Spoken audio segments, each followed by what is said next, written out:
The congressional chamber suddenly grew quiet as former Attorney General Bill Barr leaned forward toward his microphone, his expression tight with visible frustration.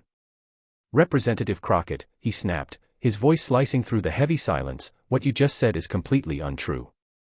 You are misleading the American public, and I will not sit here and let that happen." Yet Jasmine Crockett, the first-term congresswoman from Texas, remained perfectly calm. A subtle smile touched her lips as she reached for the manila folder that had been sitting on her desk throughout the entire hearing. In the next 30 seconds, something happened that would send shockwaves across Washington and leave one of the city's most powerful insiders speechless. This was no routine congressional hearing. It was the moment a 42-year-old lawmaker stood ready to expose truths that Barr had spent decades trying to bury. The evidence she was about to unveil would not only shatter his testimony that day, but threatened to collapse the very foundation of his long career. Before we dive deeper into this explosive confrontation, please hit that subscribe button and turn on notifications so you never miss moments like these. Drop a comment telling us where you're watching from, and let's jump into the story that Washington insiders are already calling one of the most devastating exchanges in recent congressional history. Don't forget to like the video, subscribe for more in-depth political breakdowns, and ring the bell so you're always alerted when new content drops. Share your thoughts below. Who else needs to be held accountable? What other hidden truths still need to come out? Your voice matters. Together, we can make sure those in power face the same standards as everyone else. They may control the levers of government, but we control the truth. William Barr had always loomed large over the political establishment. At 73, he had served as Attorney General twice, first under George H.W. Bush, then under Donald Trump. Known for his sharp legal mind and fierce loyalty to executive power, Barr carried the reputation of a masterful constitutional scholar and seasoned Washington player. A Yale Law graduate with decades of influence in conservative circles, he had faced tough questioning before and always escaped accountability with careful wording and unshakable composure. But this time, sitting across from him was Jasmine Crockett, a freshman lawmaker with the steel of someone who built her career defending the powerless in Texas courtrooms as a civil rights attorney and public defender. She wasn't born into political privilege or groomed at Ivy League networks. She earned her stripes fighting systems designed to protect the powerful, and she knew exactly how to use hard evidence to bring even the most entrenched figures crashing down. This wasn't just two people clashing. It was a symbolic showdown between the old guard of Washington and a new generation demanding real accountability. The official purpose of the hearing was to review the Justice Department's handling of investigations during the Trump years. Everyone in the room, however, knew the real topic: what actually happened behind closed doors in some of the country's most controversial cases. For Barr, the day was supposed to be a chance to rehabilitate his image after the chaos of the Trump era. He arrived armed with prepared answers, expecting the usual partisan back and forth. What he never saw coming was a lawmaker holding documents he thought would stay buried forever. For Crockett, this was her opportunity to prove she wasn't just another rookie easily brushed aside by the establishment. She had spent weeks digging through trails others overlooked, building her case with the precision of a seasoned trial attorney. She knew confronting Barr directly carried huge risks, but she also knew truth sometimes demands exactly that. The hearing room buzzed with reporters, cameras, and operatives from both parties. C-SPAN broadcast every second live while social media lit up with hashtags like #BarHearing and #Crockett vs. Barr.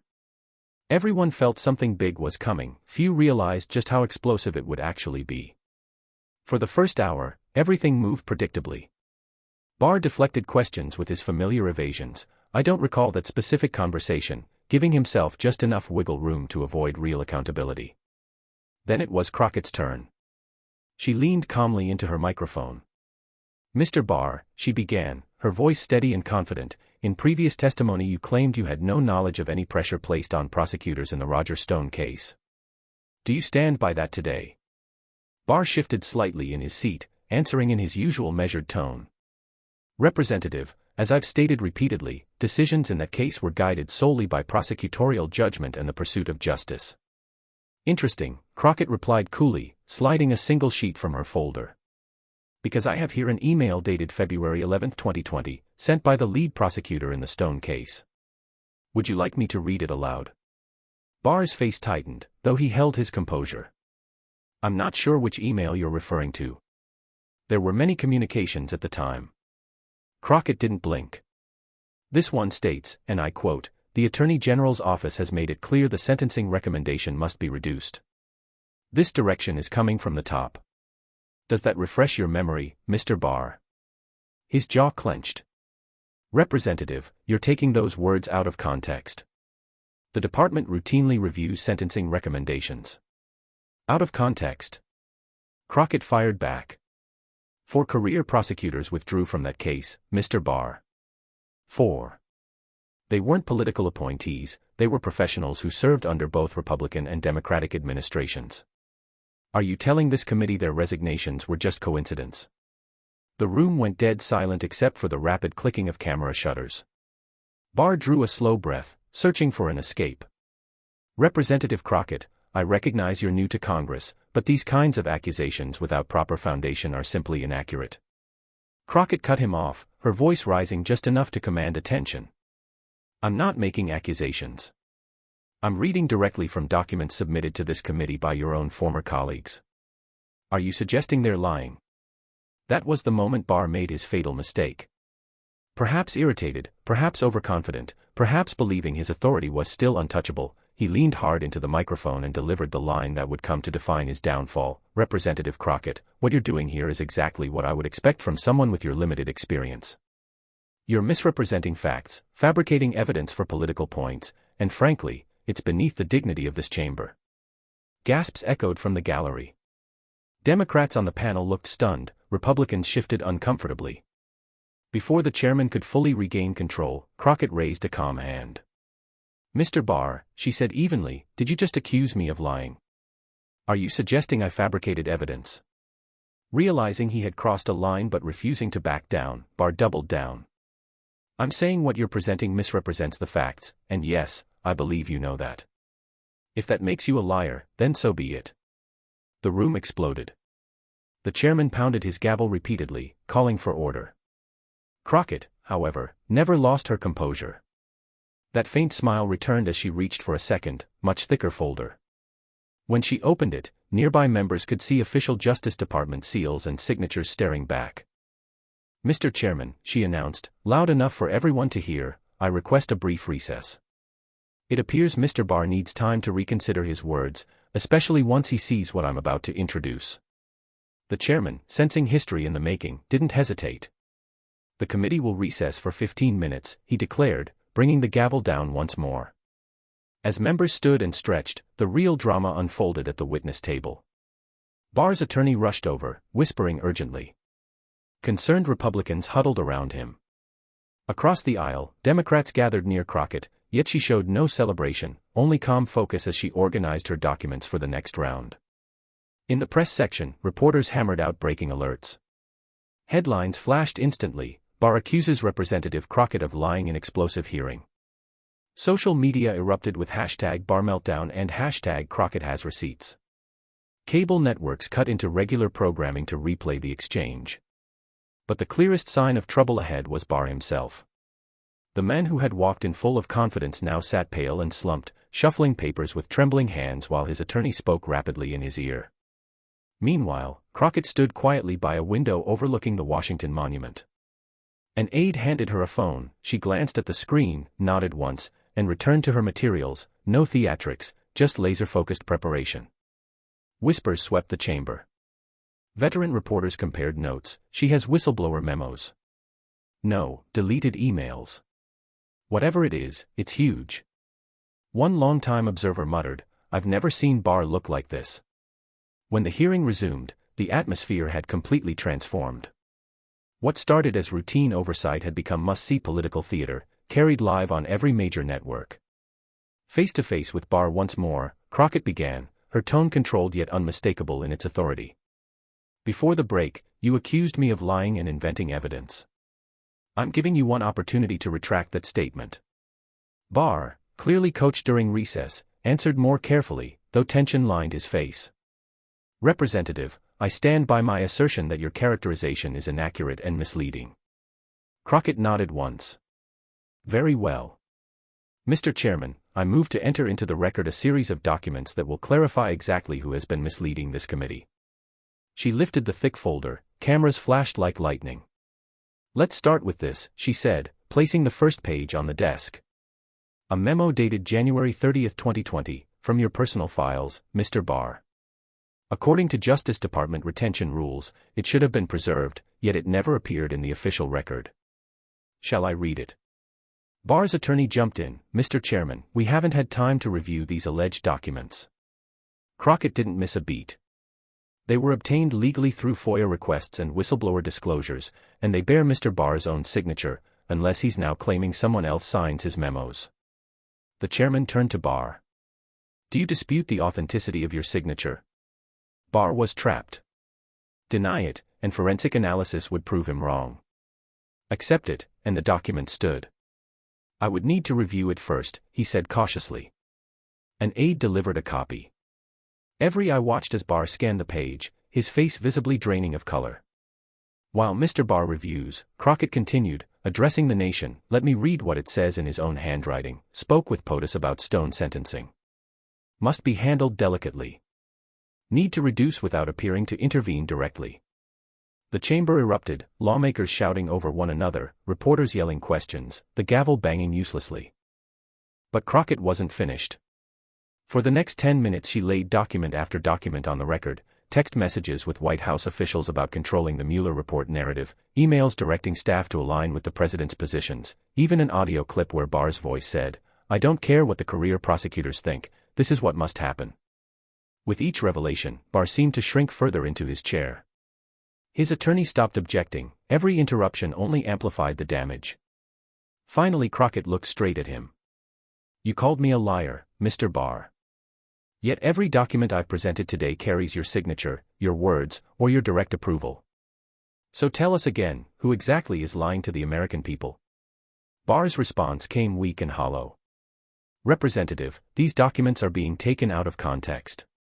To interfere in prosecutions of his allies. Crockett finished for him.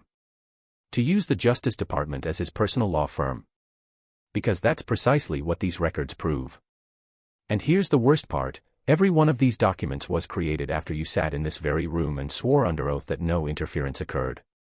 You didn't mislead Congress once, you lied repeatedly while serving as the nation's highest law enforcement officer. Then came the knockout blow she had saved for last. Mr. Chairman, one final document. Barr's head snapped up, this time with genuine shock. This one isn't from your time under President Trump. It's from 1992, during your first stint as Attorney General under President Bush. She held up the old memo. It shows the exact same pattern, political interference in prosecutions, misleading Congress, covering it up. The only difference is back then we didn't have emails, we just had memos like this one where you wrote, Congress doesn't need to know everything we do. Executive privilege covers a multitude of sins. She locked eyes with him. A multitude of sins, Mr. Barr. Your words, not mine. What happened next would be talked about in Washington for years. William Barr, survivor of countless political wars, defender of executive power, the man who stared down Robert Mueller, dropped his gaze to the table. When he finally looked up, the fight was gone. Representative Crockett, he said, almost inaudibly, I would like to consult with counsel. Of course, she replied softly, then turned to the room. But before you do, let everyone here understand, this isn't about partisanship or scoring political points. This is about the integrity of our justice system. When an attorney general lies to Congress and undermines prosecutorial independence for political gain, he doesn't just break his oath, he betrays every American who believes in the rule of law. She gathered her papers neatly. You called me a liar, Mr. Barr. But your own documents told the real story today. The chairman, recognizing the gravity of the moment, spoke solemnly. Given the seriousness of this evidence, the committee will need time to review these materials.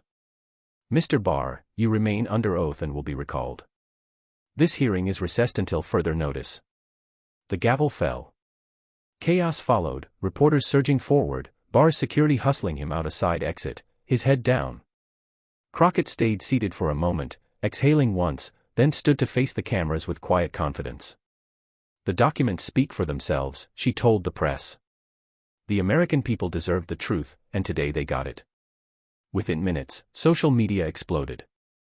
Hashtag Crockett destroys Barr rocketed to the top worldwide trend. The clip of Barr calling her a liar followed immediately by her methodical takedown was shared millions of times in the first hour. Memes flooded timelines, Crockett set to superhero music, Barr's stunned face edited over comedy sound effects. But beneath the humor, serious conversation erupted about perjury, accountability, and the future of the Justice Department. By evening, 3 Republican senators who had previously defended Barr released statements distancing themselves. Even the White House offered only a terse, no comment. Democratic leadership moved fast, announcing a formal perjury investigation. That night on Rachel Maddow, Crockett explained why she let Barr attack her first. The country needed to see his character revealed in real time.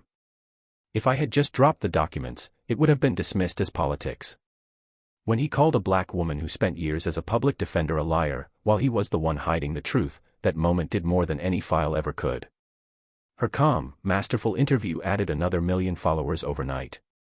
Analysts began openly discussing higher office, Senator Crockett, Attorney General Crockett, maybe one day President Crockett. 3 days later, 2 career Justice Department whistleblowers went public on 60 Minutes, confirming they had supplied most of the documents. 5 days after that, Barr published a defensive op-ed that crumbled under fact checks. A week later, his former Deputy Attorney General broke silence with a devastating rebuke.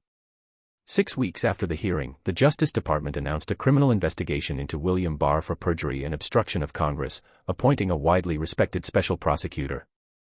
A year later, Barr faced indictment and a likely trial. Jasmine Crockett, still a freshman, chaired a new subcommittee on government accountability and had already passed 3 major reform bills.